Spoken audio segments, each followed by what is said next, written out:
Okay, so you guys log in the system first.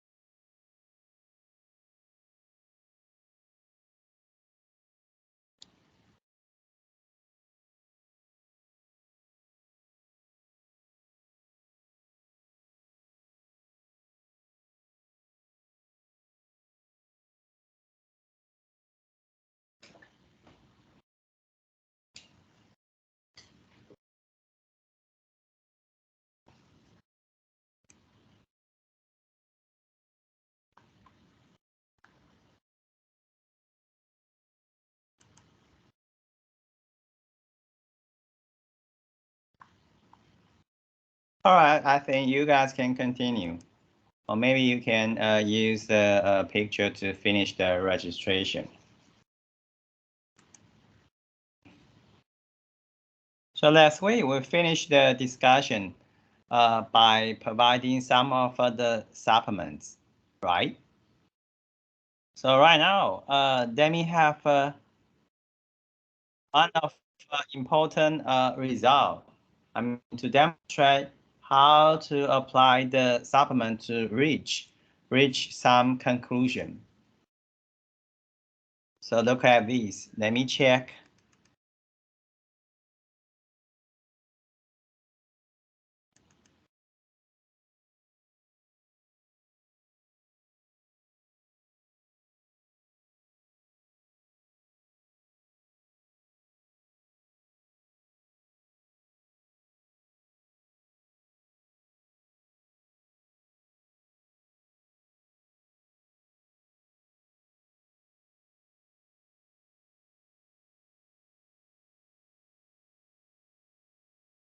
So look at this. In chapter 4, we have these.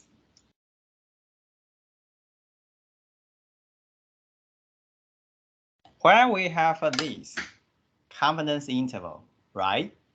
If you guys want to look at the result for confidence interval, wait a moment. I let you have the confidence interval first.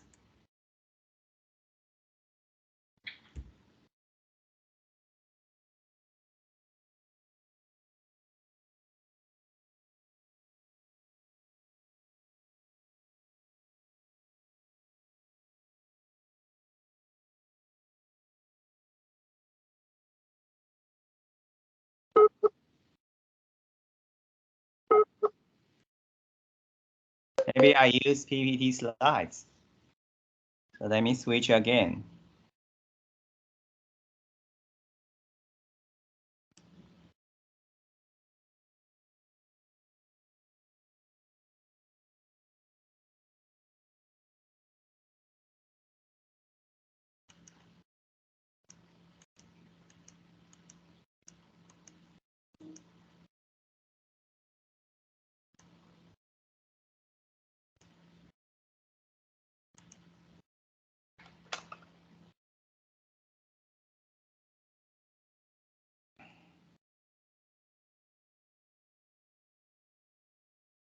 So in fact, we have a confidence interval.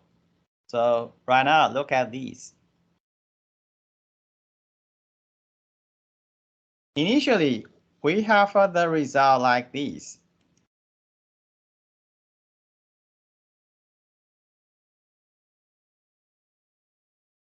We have this one. And this one we use central limit theorem. By applying central limit theorem, then we can have a standard normal. Right now, not this one. We want to have this. This one, right? Sample mean minus mean. That is the true mean of the distribution of the observation. And over the square root of sample variance over the degree of freedom? Well, look at this. Here we have the statistic. The statistic, it says if we have normal random variables for x sub I, and then this statistic t sub n is a t distribution with a degree of freedom n-1. All right. So right now, I just want to double check this if we have the supplements. Okay, so I think you guys know these from chapter 4. Okay, so chapter 4, we have these, right? All right, so we have these.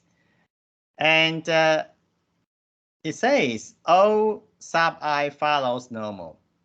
From supplement, look at these.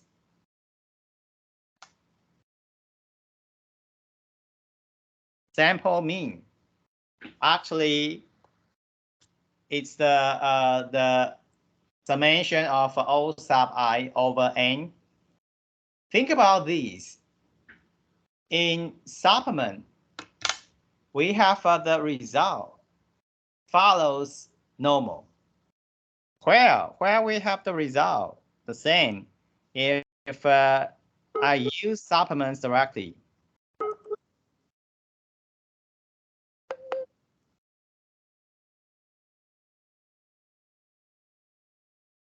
So can you still hear me? If any problem, you just try to let me know.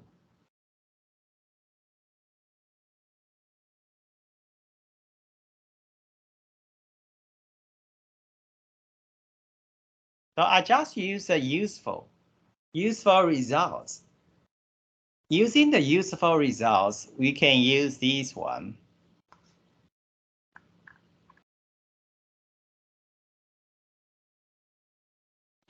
Look at this. Item 5.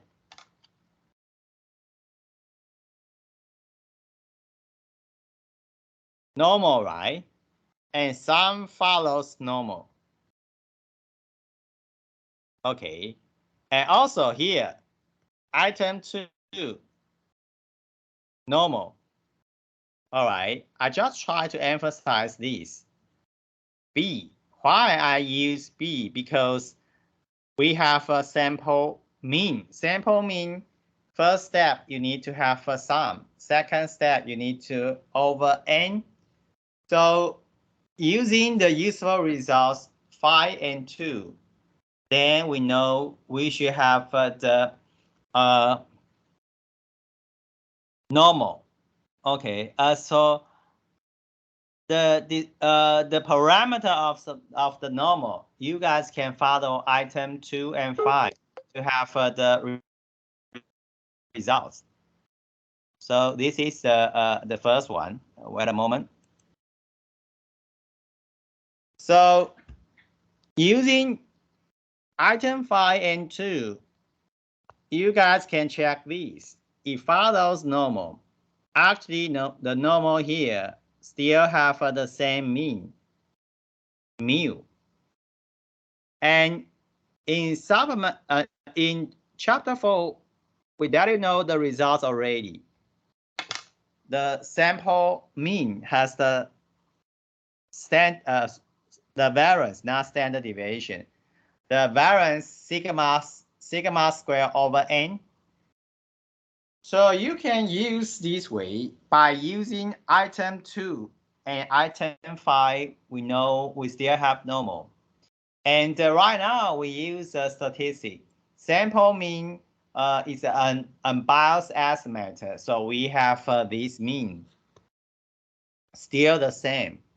And also we know the variance. Variance follows sigma square over n. So we can use a way it follows normal, but we try to use a statistic to fit the parameter of the normal. All right, so this is the first one. And of course, it's true. This one follows normal. And next one, how about sample variance? use this equation by definition, right? All right, so this is the sample variance, but right now we do not check the distribution for sample variance directly. However, we try to check T. T, this one. Okay, so we can rewrite this equation. Okay, by dividing square root of sigma square over n for the numerator and the denominator. And so that we can rewrite these. If we rewrite these, then we have this one for the numerator. Okay, and this one for the denominator. Right? If you have these, think about these. What is the distribution? The same, you can use item 2 to have the result. Okay, so you can use item 2 to have this result. Actually, still normal. And finally, the parameter should be 0 and 1. That says it is the standard normal. And also from supplement 4, right? Supplement 4, check this. X sub I minus sample mean raised to power 2 and get the sum. So we have the summation and over sigma square. So look at this.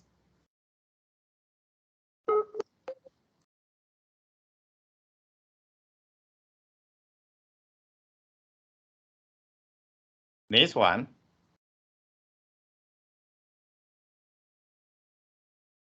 This one, right? So immediately have this. Follows chi-square with a degree of freedom n minus 1. So again, look at this. It says from supplement 4, we have this, right? If we have this standard normal chi-square, and right now checking this t, this t sub n. So we have a standard normal over the square root. So we have here standard normal. And over this one, chi-square, degree of freedom n minus 1, right? And further over this n minus 1. Okay, so right now we have this form. If we have this form, you can check this one again by using the useful results.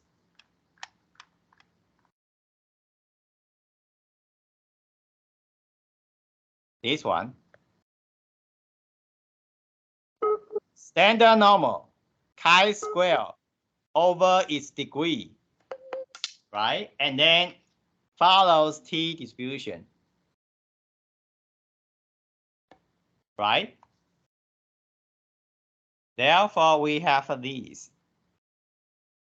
This one, standard normal over chi-square with a degree of freedom n minus 1. And, chi-square with a degree of freedom n minus 1 over its degree n minus 1. So the distribution should follow t. And what is the degree? Degree is n minus 1. Okay, so if we have the supplement, exactly if we simply refer to supplement 4, this one, it can be proved. So that's why in chapter 4 it says, this statistic T sub n, this one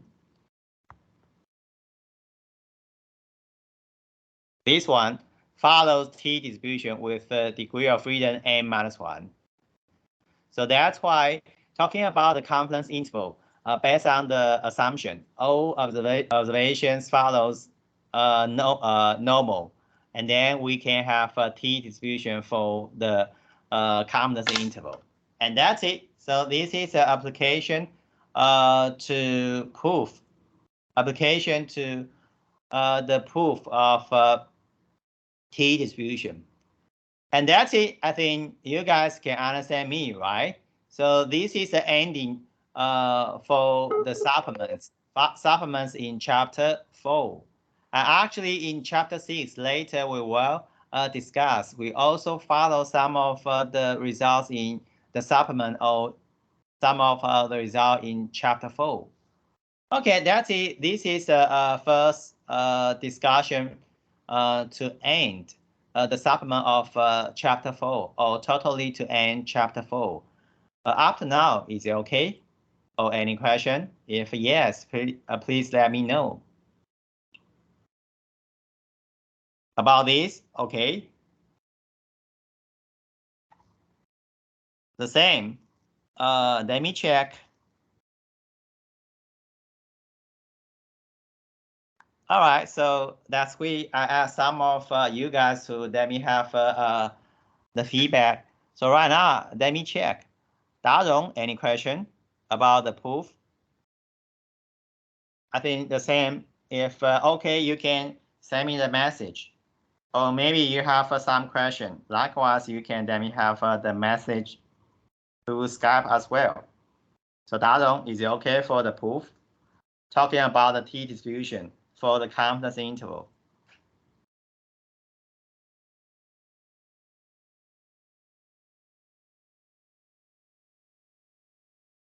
Okay, so I think at least one of you understand me, and I think maybe I stop here, and I do not nominate you guys to have the feedback further. Okay, so this is the application to have the proof. All right, I think the proof to explain why confidence interval, the statistic for that one follows the t-distribution. All right, so this is the discussion for this. I think this one, this is the actual result, but I do not post on the Moodle system for some reason. All right, so I think at least right now, you guys can understand this. So let me close all and switch to chapter 6 right now.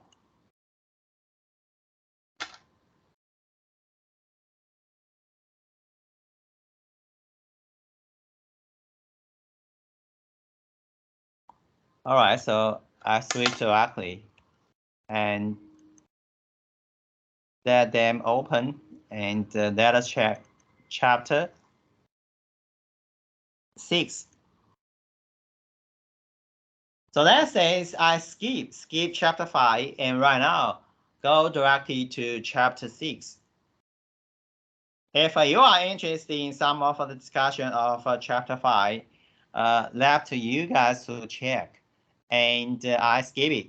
Right now, I talk about the results in chapter 4. Well, chapter 6 talk about the results of chapter 6. Chapter 6, we need to care about the input probability distributions. So the title of the chapter, selecting input probability distributions. Well, maybe you guys have a question. Why we don't have the simulation techniques further, but talking about probability distribution? Well, I think you guys should understand first. In chapter 1, we have MM1. We only understand exponential. Or maybe we have the Poisson input. By this, we have the exponential simply. In fact, if you want to have the detailed models, perhaps you don't use exponential. You may use the others. So that's why we need to let you know the other distribution. And also talking about some of the features of the distribution.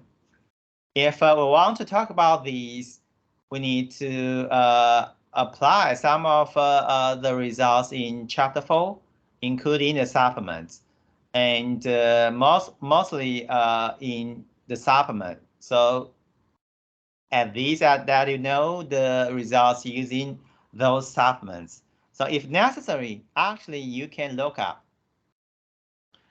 Well, talking about the supplement, I still want to remind you of these. That you have one exercise, and this exercise is not necessary to hand in. That one, I think you can practice. And later I can release a solution to you guys. So you can practice first. And right now, let us use chapter 6 to serve as the practice for those results. Results in chapter 4 and results in those supplements. So first of all, we have the outline here. We need to let you know some of the distribution.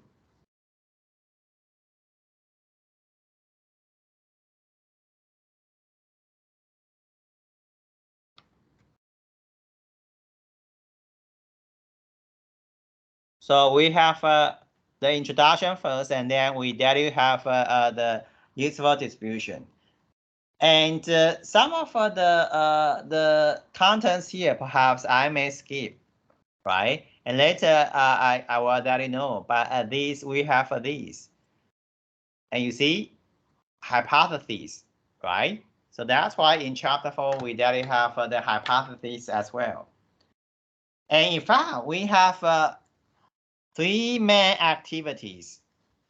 Activity 1, activity 2, and activity 3. All right. And for hypotheses in activity 1, actually we do not check it. However, we check in activity 3 using some of ways, including the hypotheses. And of course, this chapter that you have some software. It is called ExpertFit. All right, and the others. All right, so let us check this one first. Introduction. In chapter 1, we have a simulation and we have exponential. So we have random inputs, right? That says it is necessary to specify some probability distributions, right? And of course, why we need to choose exponential? In fact, this one can be challenged. If we want to challenge the appropriateness, it is appropriate or not to choose exponential. We ask you to check these. Is it correct? Exponential is a correct distribution in chapter 1. In fact, if it is not correct, so failure to choose a correct distribution, then it affects the simulation results. Why? Actually, you can have further simulation results, but why you want to have further simulation results? You want to compare with the real results. All right. So if you don't have the correct distribution, of course, you cannot provide accurate results if we want to check with the real system. All right, so we have a procedure to select one. So that's why this chapter that you have the way to select one and select one proper distribution.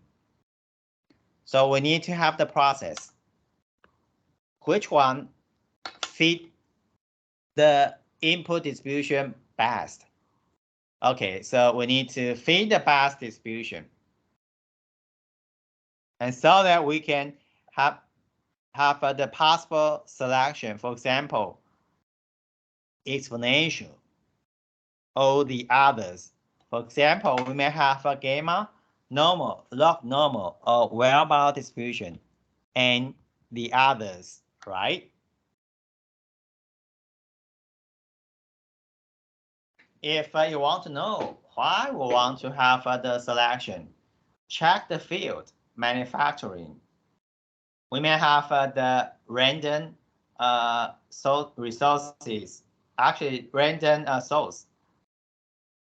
We have processing times. we have the machine times to failure. We have machine repair times. All of the times here, in fact, they follows the random behavior. So of course, we need to have the proper distribution. Okay, so this is the first one. And about the defense relative field, we have arrival time and the others. Okay, the same. These follows is a random variable. And talking about the field of communications, we may have the inter-arrival times, right? And also the others, the same. And about transportation, the same. We have the randomness of the behavior. Okay, so for this purpose, of course, we need to have the process to select one. How to select one? Of course, we need to observe data and draw the data. Okay, so use data value and then try to have the possible distribution. All right. Of course, we can use data value directly. Okay, so this is the first one. Or maybe we can find some fitted distribution, but it is called the empirical distribution. And later we can let you know.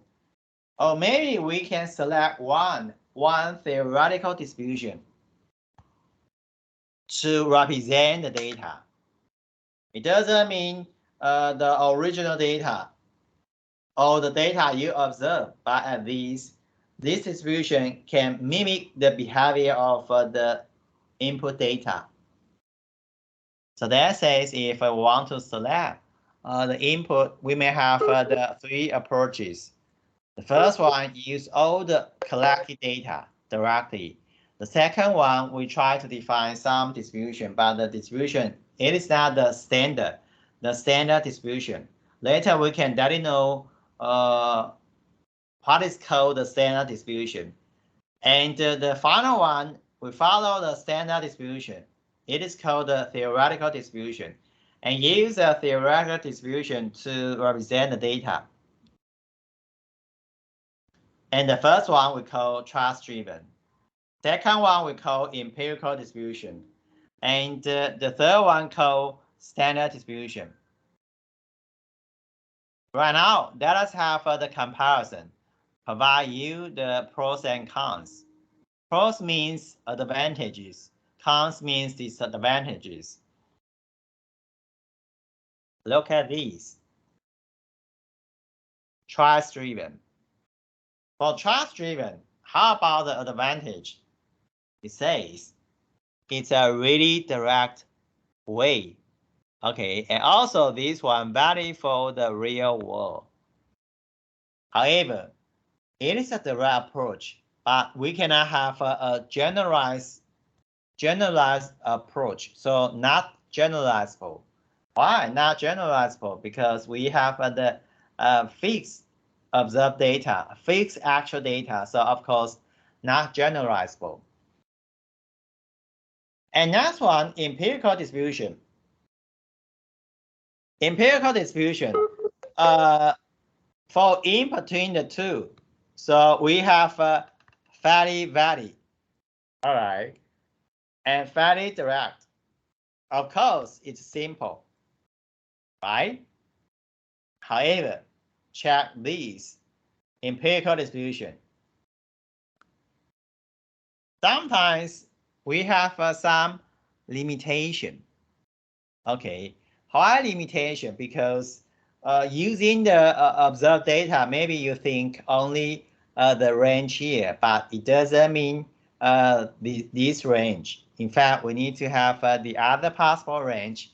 However, it is not possible for empirical distribution. So that's why it says may limit range of the generalized variables.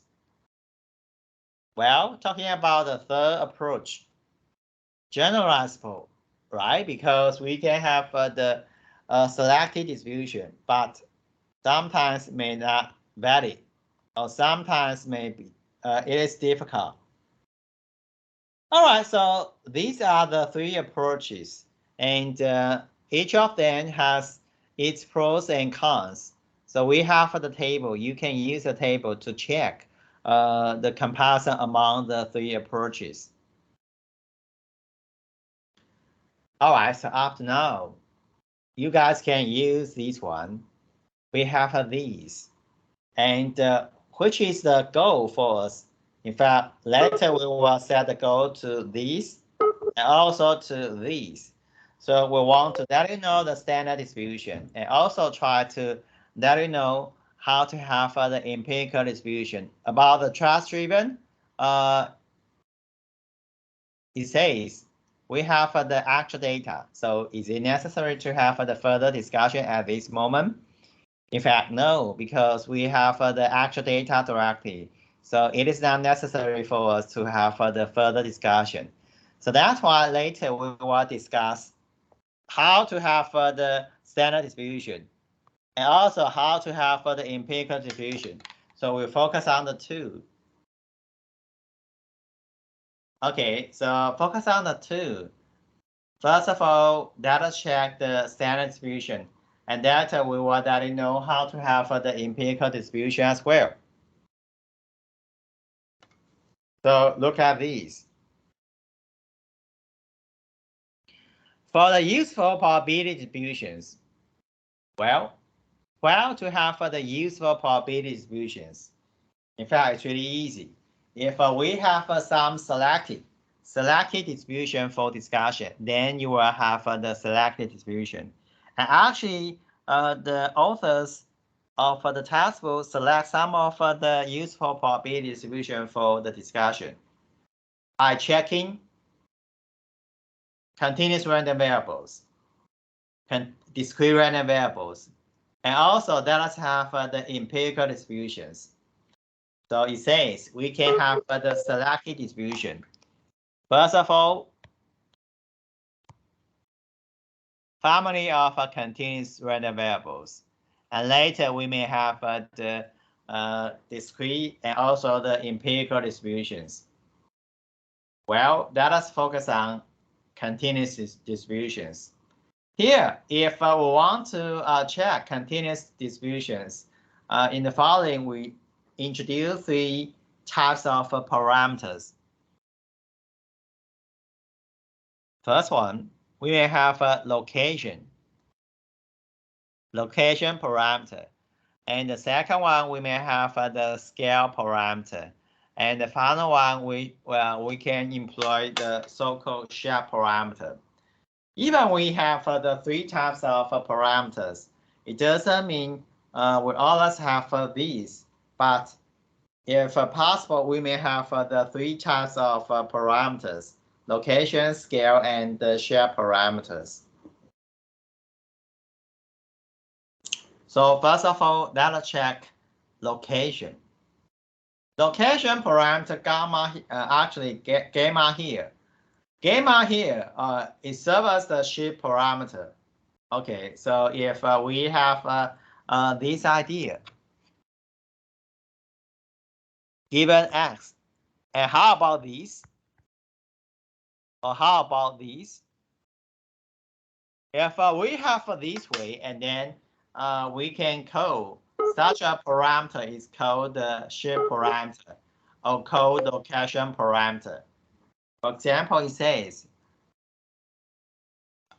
for normal random variable, we have a parameter mu, and this mu serves as the location parameter exactly. Okay, well, if we follow the same notation by using gamma, as gamma changes, what is the result for the distribution? Actually, perhaps shift to that, shift to the left or shift to the right. All right. So if we have the shift operation, so should we change the spread or change the shape? No, without changing the shape and spread, If so, this parameter is called the parameter. Well, if we have this way, x has the location parameter, and if we notice the parameter fixed at 0, and how about x plus gamma? It says the location parameter is gamma. Actually, you can use gamma to determine where is the location, where is the corresponding location if we have the original reference location at 0. So think about this. How about this? If x minus gamma, and then what is the operation? Actually shift right. Okay, shift right. Why? Because look at this. Originally, if we have the location of 0, and right now we want to check location of 0. So it says when x equal to gamma, then corresponding to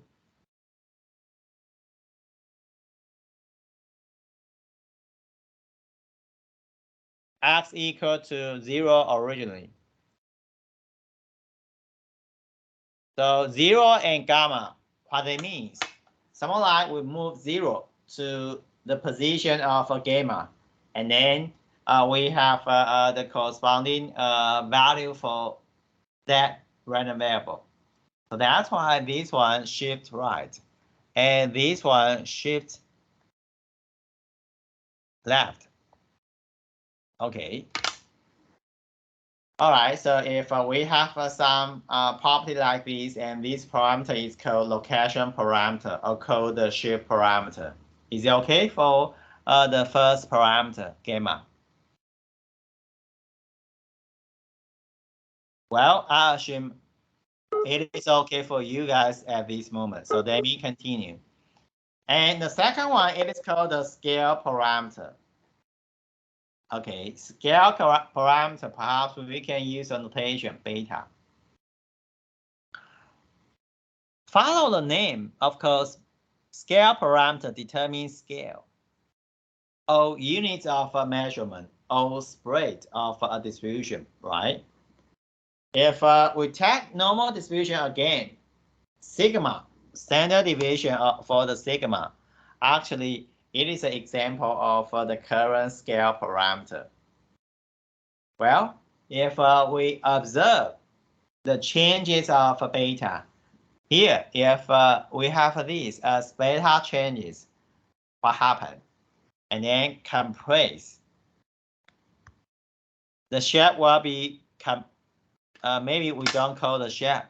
The scale will be compressed or expand. Okay, without checking the shape, without changing the shape. So that's why I have the correction. Scale not equal to the shape, but scale we may have compression or expansion. If you have a parameter to determine the two, compression or expansion, and then this parameter is called the scale parameter. Even we have the scale, but notice that should we change the shape? Actually, no changes on the shape, but we change the actually we change the some of the intensity. Maybe I use the term intensity. So that's why we may have a compression or expansion. Compression, something like we make it intense. So something like you have a high intensity. Likewise, for expansion, you may have the low intensity. Okay, so if we have this way to think about these, X serves as the original one. So something like we have a scale parameter 1 associated with X. And how about if we have a beta? Beta means we have the scale parameter. And if we have a beta greater than 1, we expand. Smaller than 1, we compress. And next one, we have the shape parameter. So we have a location scale, but right now we have the shape as well. If we talk about shape parameter, and also try to refer to normal.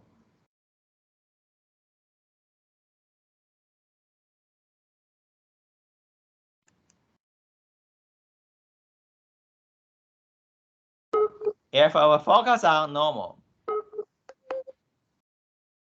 or exponential, so should we have the parameter, shape parameter? The answer is no. Even for gamma and variable, maybe let me correct. Only for normal and exponential, no shape parameter. But for gamma and variable, we have the parameter alpha. Okay, and later we can let you know gamma distribution and the variable, and then we will understand the parameter alpha. Well, sometimes we may have more than one shape parameter. For example, beta. Beta allows us to have the two shape parameters. If we change the shape parameter, and then what happens? It says alter the shape of the distribution for sure. Okay, so this if we have a distribution with a parameter like this, then such a parameter it is called the shape parameter. Okay, so before we have the discussion, that says before we discuss the continuous distributions, discrete distributions, empirical distribution, of course, we can directly have the three types of parameters. And right now, we can check it. And if possible, you can check the table 6.3 in the table. Then you can have the continuous distributions. And in another table, we have the discrete distribution. And of course, for the empirical distribution, we have the formula later. Okay, so right now, let's check three continuous distribution for possible random variables. By checking the table, we directly have the possible application, density or distribution functions, how to define parameters and its range. And of course, we directly have a range.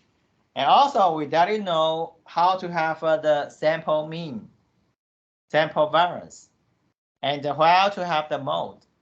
Mode means where we have the largest value or where to have the smallest value. And also, with that, here we have the definition for mean, variance, and mode. But in maximum likelihood estimate, actually, we try to let you know how to have the parameter estimation. And also, finally, we may have some comments. Here we call general comments. For the comments, actually, you can refer to our previous supplement to understand the general comments for the following tables. And of course, we already have the plots of densities.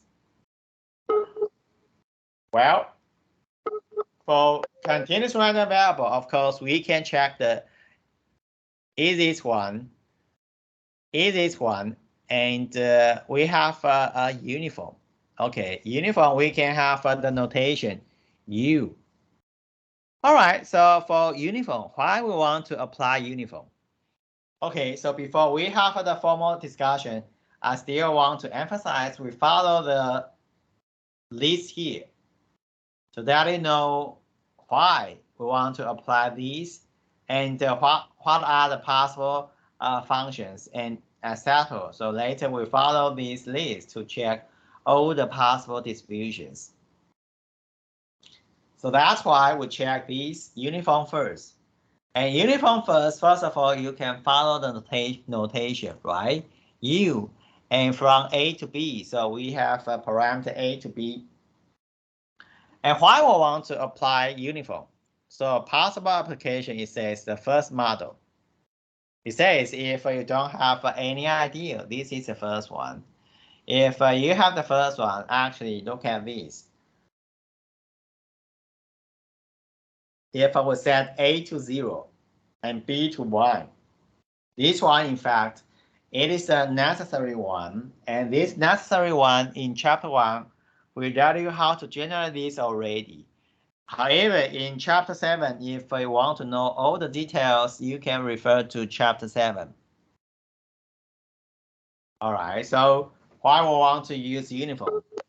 This one actually provides us the simplest one. So that's why we need to check it first. And for this, I think you can follow the function here. But look at this. The function here, why?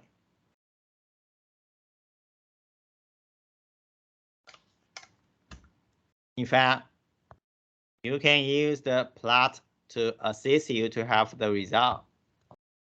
Maybe A and B. And the same level. Okay, so what is the same level here? Look at these. Area equal to 1. So if we use area equal to 1 means total probability.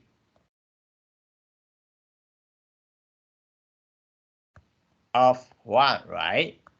Total probability of 1. So of course this one follows the distribution.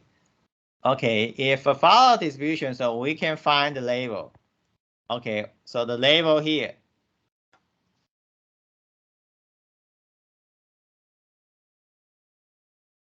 If we have the label here, then I try to draw your attention to refresh in chapter 4 how to derive CDF.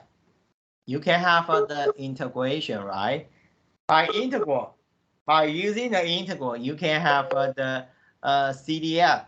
Okay, so I think at this moment, I remind you how to have the density and how to derive the distribution function. Okay, so if you feel everything is okay at this moment, I think that's good. And next one, we have A and B. A and B, maybe A serves as a location parameter, or you can think B serves as location parameter.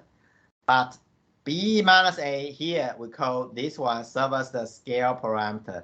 So it doesn't mean the parameter just follow the parameter of the distribution. Even right now we have AB, but A here can be used to serve as location parameter, but B minus A serves as a scale parameter. And should we have the shape parameter? No for uniform.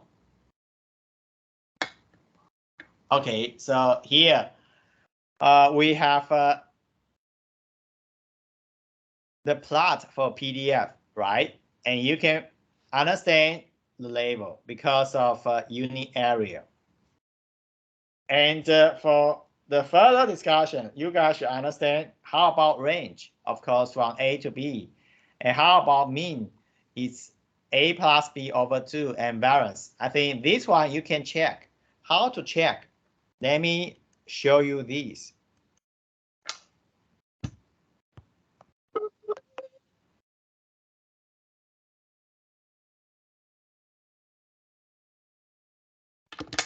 Let me show you this.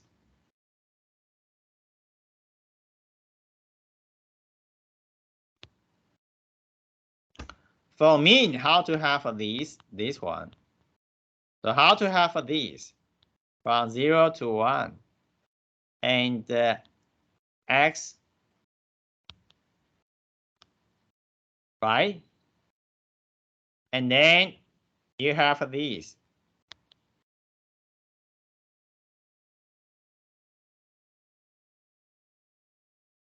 Oh, sorry, not from 1 to 0 to 1, A to B. So we have these. A to B. And finally, rearrange it. So we have these. So you can check it. And likewise, you can follow the definition in chapter 4 to know why we have a variance. Okay. And maybe we need to take a rest. So later we can continue the discussion. So let me stop here by that you know if we have a variance. Variance follow the current form. Okay, so any question? If no question, let us take a break. 5 minutes, and 5 minutes later we can rediscuss the results for uniform. Okay, take a rest.